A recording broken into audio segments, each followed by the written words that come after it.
Welcome back, all you kings, queens, and in-betweens to another review here on the channel by the This Week in Weeb podcast crew. The seventh time loop crew. The seventh time loop crew.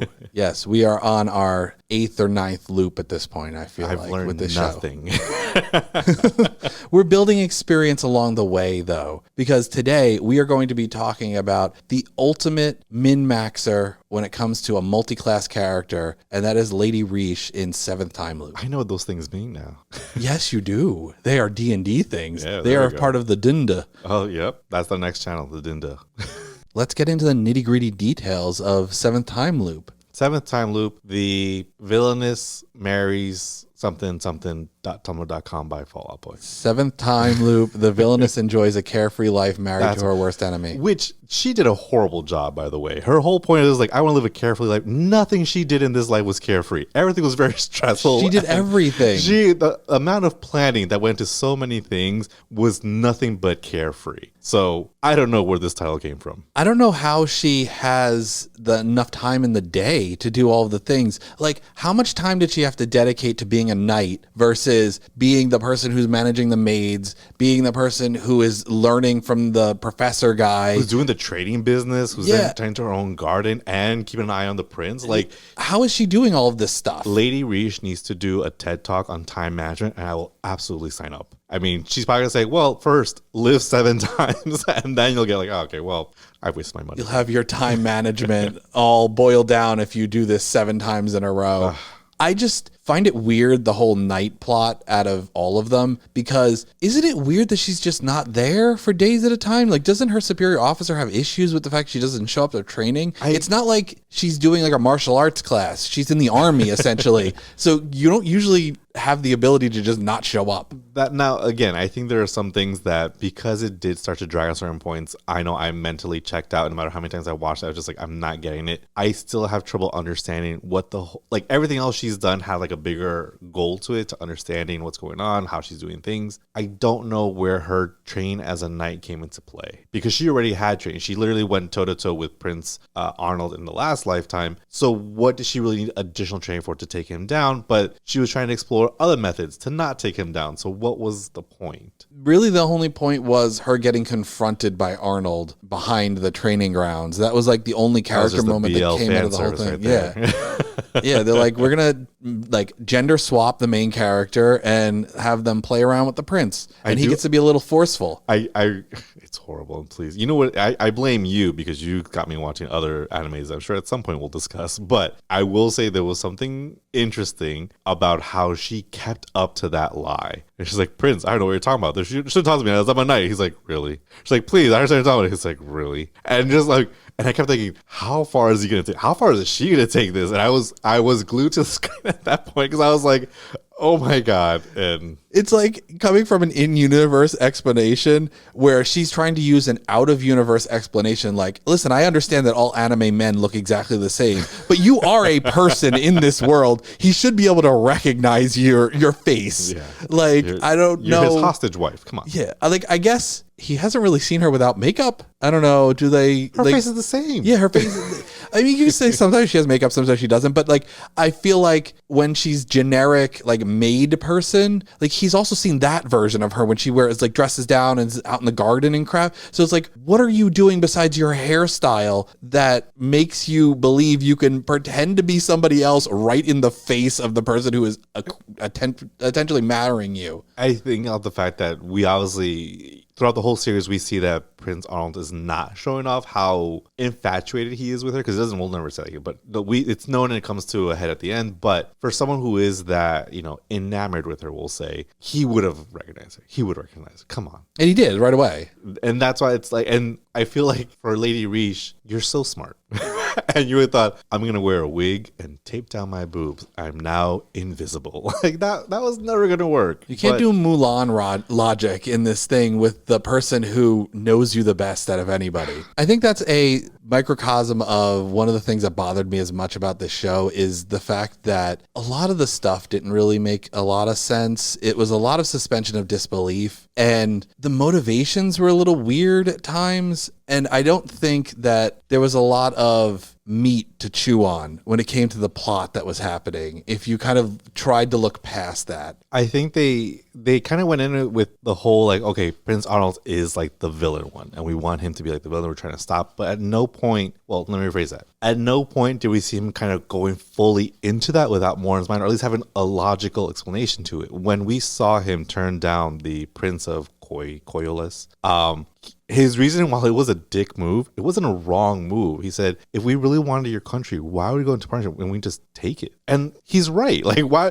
You have nothing to offer me. Why would I go into that kind of a partnership? So while it's a dick move, it's not a wrong move. And that, I think, was one thing, like, we don't have like an actual big bad. We have like the threat of a big bad at some point, but there's nothing else. But then when we get to the final ends and we see that the quote unquote, not even big bad, but the bad is the teacher, the alchemist, and he's kind of freaking crazy. Then I was like, oh wow. And I wish they would introduce that sooner, because I would have loved to see that relationship a bit more. They did give us his backstory and origins in one episode, and that felt a little bit short-sighted. But I did appreciate how hard they went with him. I just would have liked to see more of him. They had the opportunity to sprinkle in things throughout the show, because they talk a lot about the impending war and the deaths that stem from that war and things like that. And they could have easily sprinkled in the stuff about gunpowder that could have been brought in earlier when she was talking about the war and saying that there was this thing, black powder, and that it was attributed to this country, the prince's country. And part of her being in this life could have been trying to figure out the origins of that and things like that. And it didn't have to be like ham-fisted and telling us that that is going to be the main point,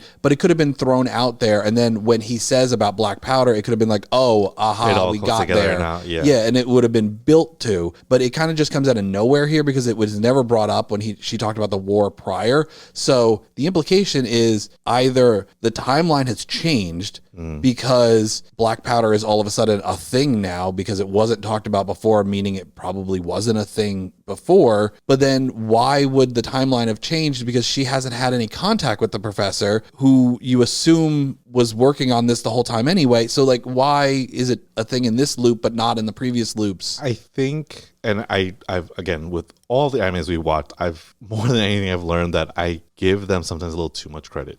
I think I have to just kind of relax on certain theories and conspiracies and everything else. But I'm going to stay on that train just for a little bit while longer. I would say that this is the kind of T2 kind of future kind of thing, where by going to the past to prevent a future, you're actually ensuring that future happens. By the Terminator going back to stop Sarah Connor in the first one, he leaves his arm and the chip, which adds to Skynet being created and going off, and so it's kind of going to it. So I think in the future, to stop the war that's already happened, she goes back and actually initiates the black powder and everything else, which would have come through some other way, but it's going to end up happening anyways. But you're right. I think if they would have peppered in a bit more, like the war was started by the introduction of a new weapon that no one had ever seen before, and and then she kind of puts those pieces together along the journey. So it would have been a better payoff as opposed to just the last, it was in the last 4 episodes that they just started saying, oh, black powder. Like, okay, we get it. It's going to be a part of this. I was hoping in the last episode, they're trying to figure out what to do. We see that scene of her kind of messing with the metals and the powder and everything else. I really thought that, I don't know if this would have been better or worse, but I was hoping that she was going to try and find a way to make the black powder herself and then give that to Prince Coriolis.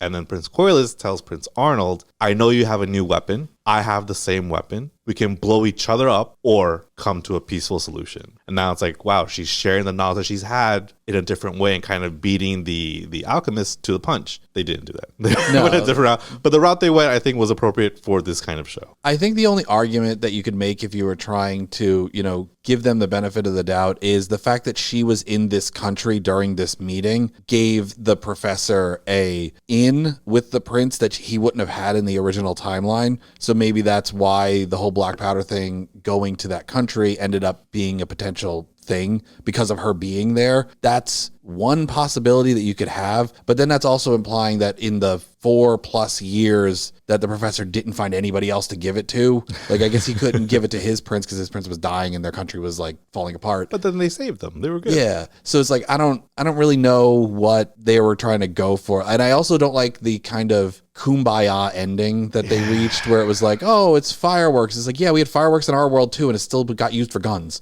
Like it's like, what are you just going to be the only people that have fireworks. I get that she showed him that something horrible can be beautiful. Doesn't take away that it's still being horrible. And that's a bit like, yes, you made it very pretty, but it still explodes, right? Okay, so we're good. You could have just done it anyway. Still makes guns, still makes cannons. I think it's just more like metaphorical to show him that simply because it can kill, it only has to kill, which was apparently enough to convince him otherwise. I think, I feel like they should have leaned more on the fact that the prince's pocket watch was made by the alchemist. I think that should have been a bigger thing to kind of like dive, because that was like his big prized possession. That was like from his, I think I might be making this part up, that was like from his father or something else. But it had significance to him because it's very rare. This time there are no pocket watches. So the fact that you found the man who made the first one, I think that should have had more weight to it. But she just shares as a whisper at the very end after the resolution. Yeah, I thought that maybe there was, looking back on it, a way to kind of integrate the whole negative plot in, which is she is currently in the process of running a nail polish business. And that requires big barrels. You're mixing a lot of stuff together. You know what also requires big barrels where you're mixing a lot of stuff together? Black powder. If you watch any of the things that are the origins of black powder, a lot of times there was a Starz show, and I can't remember, but it had the guy who played Bane and Venom, which off the top of my head, I can't remember his name. I'll put it up on the screen. But where they were talking about making black powder, and it literally was like a big guy stirring a big pot, and that's how they're making gunpowder, essentially. I thought it was going to be, the alchemist comes and sees her doing this process where she's making the nail polish, and that sparks him being able to be like, I can add this to the thing, and that makes gunpowder. But that was never a Tom Hardy plot point. Tom Hardy, yes, it was Tom Hardy. That's gonna kill me. Yeah, I'll have to throw up the name Hardy of the pictures. Show. Boom, but boom, yeah, boom. No, I agree. I started to do a mental list of all the things that she's done and or created during her time, or that she's hinted about creating. So I'm like, okay, we have nail polish. She suggested cars. She suggested boats. She's made fireworks. She's done a teaching system for the maids. She's created a new thing of whole just a change in the way businesses run altogether. I was like, what can she do? Apparently bring more excitement to this plot. That is the one thing that she cannot do. Would you recommend this to someone who hasn't watched it yet? This would be a light recommend. The animation is gorgeous. Gorgeous animation, especially in the last scene. And this is just me being a fanboy. She was very much rocking Sylveon colors. Very big fan of Sylveon. Hopefully you can put a picture of Lady Reach in that last scene and next to Sylveon. Very similar. But gorgeous animation all around. Even the way they did the prince's eyes. This is my own personal criticism for myself. Again, looking way too much into certain plot lines. Like, we did not find out why she's looping at all. Nothing at all. So for something they made such a big thing about, I think I came at it at the wrong approach of, when you watch an isekai, you don't usually ask, well, how did they get isekai? They just got isekai. It happened. They were doing something else. Something happened. Now they're here. Here, because they made it so specific, my 7th time, like, there must be a reason. No, there's no reason. She's done it 7 times. That's all you got to know. She's not going to look into why it happened. She's not going to look into how it happened. I was really hoping it was there was one scene when the alchemist is looking at his pocket watch, and I was like, the alchemist is sending her back. And I thought he was going to like start to rewind it back, and she's going to fall through like a wormhole, and like, it's the 8th one. Dormammu, I come to bargain. Yeah, it would be like the 8th time loop for her. And I was like, that'd be amazing. No, he didn't do that. There's no explanation for it, fine. No explanation for the scars on his neck. No explanation as to why he has this like Jekyll and Hyde personality between like being really like naive, kind of just aloof prince to like, I'm going to murder you and your children and make you watch it kind of thing. Like, there's nothing. So I think similar to another show we've spoken about, Mr. Villain, go in it with as few expectations as possible and just enjoy what you're seeing at face value. I probably, as it stands, wouldn't recommend this show for most people, basically for the same reasons that you were just saying people should have caution, is because they didn't even give kernels for any of the major plots. Our resolution for the season was the fireworks thing, which was something that was introduced like 2 episodes prior. Yeah. So we got a resolution for a thing that wasn't even a thing until the end of the season. So not knowing anything about the prince's dynamic with his father, really, which is... They have similar eyes. Yeah, I thought that was some kind of, maybe we're figuring out why he's one way versus another way, or what happened with his father and all that. And we got no answers on that. We got no answers on, like you said, on the looping. We didn't need to get the full explanation, but kernels of something that it's still a plot point.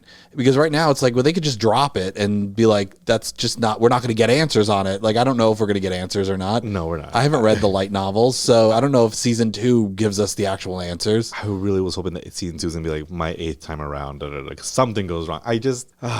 I think for this one, it had the potential to do a lot of things. It just didn't do it. And that's why I say go into it. For me, it's a light recommend because the animation is gorgeous. It is gorgeous animation. The few times where she does do really cool stuff before it becomes stale and old is very exciting at first. Like when you see that she's playing like 3D chess compared to everyone's checkers, it's amazing. By the 8th time she's doing it, it's kind of old. Like again, we went to that scene when she got kidnapped. Like I'm not worried. Yeah, there was no tension there at all. But within the next 15 seconds of the first episode, she's going to be out. It's going to be fine. And that's what it was. She's like, oh, I've been out for like 20 minutes and I took down all your guards and I'm going to teach you how to kidnap. Like, all right, fine. So, she had detective mode for an episode, which I don't know why. She could just use her eyes. The guy's a tall guy.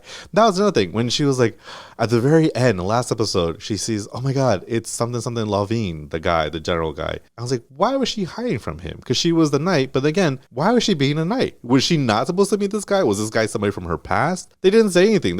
She just didn't want to be around him as her, which I don't understand why. She seemed to understand that he would recognize her in her normal form, yet didn't understand that the prince would recognize her as a knight. So I don't know. Assuming, let's say he did recognize her normal form, what does that change? Is the prince? Prince, your wife's been a knight. I know. Yeah. Yeah.